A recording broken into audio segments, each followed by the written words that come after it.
hatred people is disgusting. Let's watch that video real quick. Yeah, people in Gaza messaging me like, hey Chris, why do black people hate us so much? Like, what do you think? What are you doing?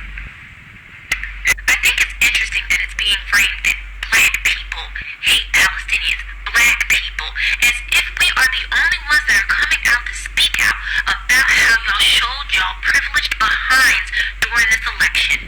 When that person asked Chris why black people, as if it's only black people speaking out, because I've had conversations with people that are from the LGBTQ community that are not black. I've spoken with white people, disabled people, people that have pre-existing conditions that are not black, that did not like how y'all were behaving during this election and said that they're going to back off because of y'all. So I hope when Christopher spoke to whoever it was that he was speaking to in Gaza, he let them know that it's because they came on here and decided that they were going to play checkers, can't even say chess, decided that they were going to play games with the lives of people here and foreign, domestically and foreign. Did you let them know that you played a role in harassing people online because of your righteousness, because of your moral superiority? It's disgusting. And then to come on here and say, black people?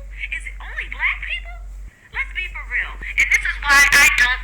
Y'all think us saying we're not going to work with you sitting comfortably on your phone means that we don't care about what's happening in Gaza. I still have a link on both of my profiles to Doctors Without Borders. I still donate. But I'm not going to work with y'all bitch asses. That's not going to happen. I'd rather work by myself than alongside a bunch of snakes. So let that be said. Whatever it is what it is. But I won't be working with y'all. I'm going to be completely honest. I dislike what's going on in Gaza. But I'm going to be completely honest as well. Two things can be true at once. Okay? Starbucks has been on some bullshit since Black Lives Matter, since George Floyd. Remember when they wouldn't let their workers literally wear BLM merch? They literally have been on BS since 2020. But Palestinians were going to Starbucks then, right? Right? You didn't see them stop going to Starbucks, right? When they saw them, they was messing up, right? Let me tell you something. I have noticed that people are very quiet when black people are going through stuff, but when they're going through stuff, they want black people to be loud as fuck, and I'm tired, right?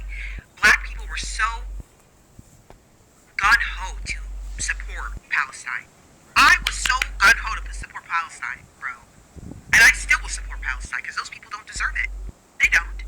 But the one time you wanted people of color to support Kamala, and in your video specifically, and I'm not trying to be rude, you said support shouldn't be transactional. People who supported the Democratic Party for years became transactional when they saw a black woman running. You can't convince me. They saw a black woman running and they were like, no! I'm withdrawing my support for the Democratic Party right here. I don't give a fuck who I vote for, but it won't be for her. And that's what happened. So you cannot be upset with our people being frustrated that we always help everyone else because we know how it feels like when people don't help us. You cannot be frustrated with the fact that these people want to stop and kind of be selfish for one point in time. Because let's be honest, black people have not been selfish. I'm an African American and I'm saying black Americans need to start being selfish. You guys have been taken advantage of for too damn long. Be selfish, please.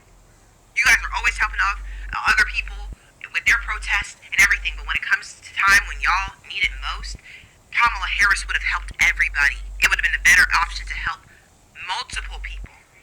And the one thing I keep on hearing from pro-Palestine supporters is she was complicit. Was Donald Trump going to be any less complicit? Jill Stein, who was endorsed by Donald Trump himself, I don't think she was going to be any less complicit.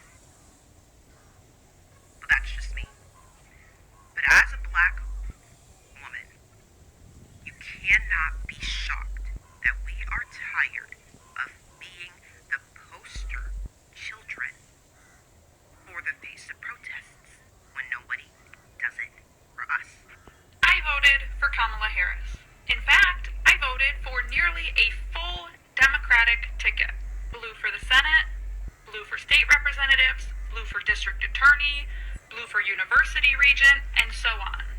And despite that, the amount of Islamophobia and anti-Arab sentiment that I have personally received regarding the results of the election is staggering, saying that my country should be burned, that they want to watch Gaza bulldozed into a beach, that I should be deported or banned from the country as a Muslim.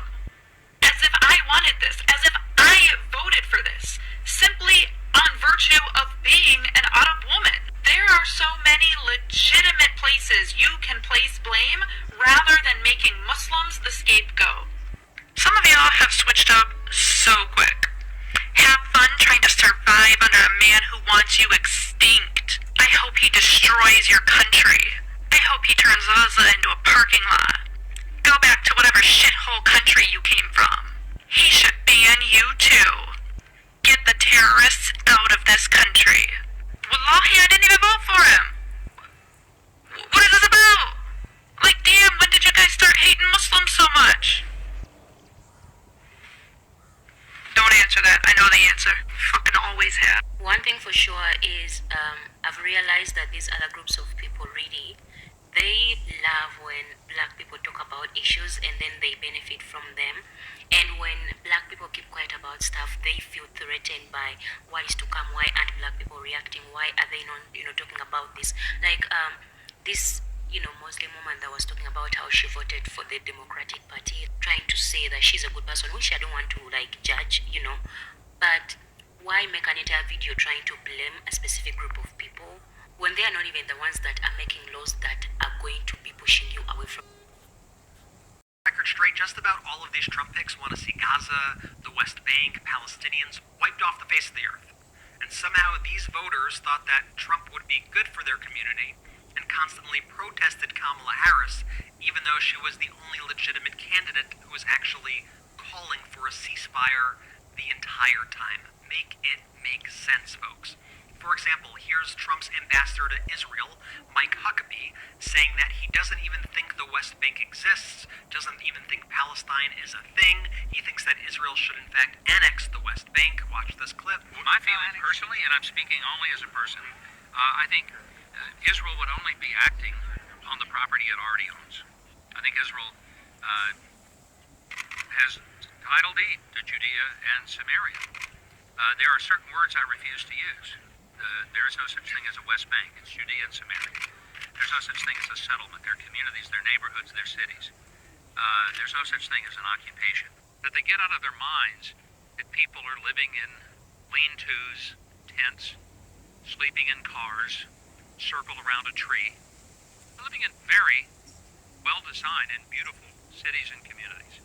Can't wait to get back. I'm going to take an extra hat. I'm going to get it to President-elect Trump. Build Israel great again. Who knows? We may see him wear this out there in one of his rallies somewhere. I don't know. Can't promise that. I can only promise he will get a copy of the hat. Thank you very much. And also, by the way, Trump's Secretary of Defense pick, Fox morning host Peter Hegseth, I can't believe that it's even a sentence that just left my mouth, argued in his 2020 book that Christians should unite in a, quote, crusade against Muslims entering the United States to protect Judeo-Christian values. He literally wants to kill Muslims in America. Let's actually say what that means. like serious Names out of your mouth when you're trying to defend your decision for voting for Kamala. I'm starting to see a lot of these videos coming out, and I feel like someone really, really has to speak on it, so I'm going to. And I'm going to tell this with all my due respect. Palestine is not the only country that's dealing with genocide right now. I am from Congo, in case you cannot tell. I'm from Congo, okay? We are also dealing with genocide in Congo. In fact, the genocide in Congo has been going for way longer than the genocide in Palestine. The genocide in Congo has made 8 million of victims. 8 million. And you might wonder, why am I making this video? Well, I am making this video because I'm going to support Vice President Kamala. 100%, I'm going to. And I'm going to tell you why I'm going to support Vice President Kamala. Listen to me. This is one of the Congolese genocide enabler. His name is Dan Gedler. This guy is an Israeli billionaire who owns mines in Congo. This guy was sanctioned in 2017 by President Barack Obama for corrupt and illegal mining. Listen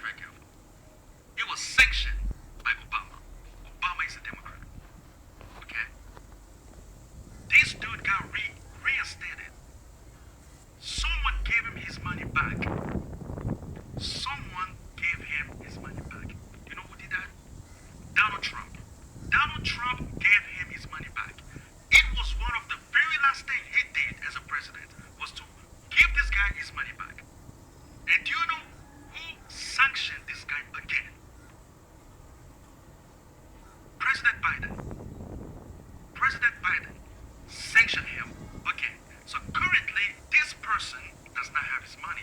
All the illegal money he made in Congo, he does not have it right now because of President Biden. So one thing I know for sure, Vice President Kamala, she's not going to let this guy get his money back. Another thing that I know for sure is that if Trump gets back in office, Trump is going to reinstate this guy. Trump is going to give him his money back. How do you think Israel is getting all the money? Because of this guy.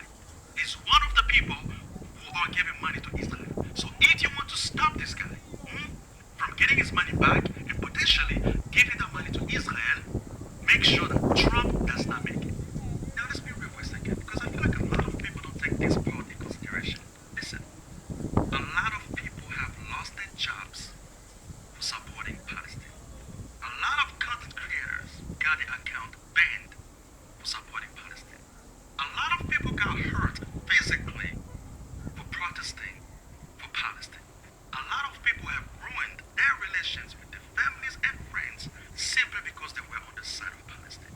So if you're going to tell all these people who have sacrificed so much for your cause that they are wrong for choosing a candidate who's going to preserve their rights in their own country, then I'm sorry to tell you this, but you are being both ungrateful and disingenuous.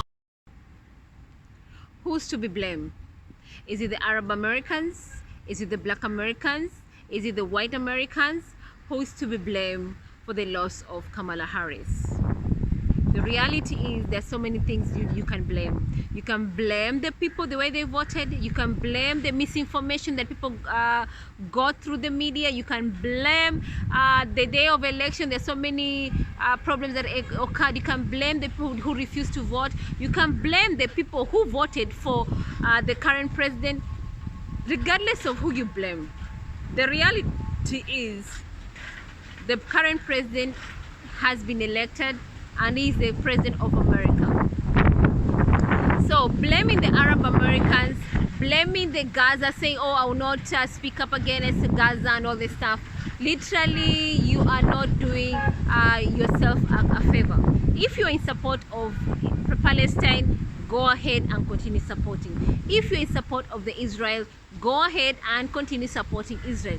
But do not point fingers at Arab America and say, oh, you voted like this and that's the reason why Kamala Harris lost. Why am I saying that? Because Arab America may make up around 1% of minority groups in America. While we are being told during the data that was revealed who voted for who, we are being told majority of the people who voted are the Latinos.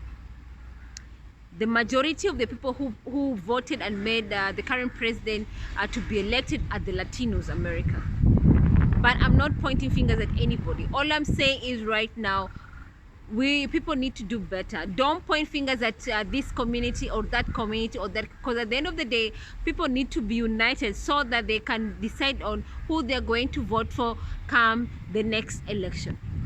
So what people need to come up is right now is basically do the research and find out who is the best candidate, who is the best party they can vote for so that it has their best interest at heart. Do your research now.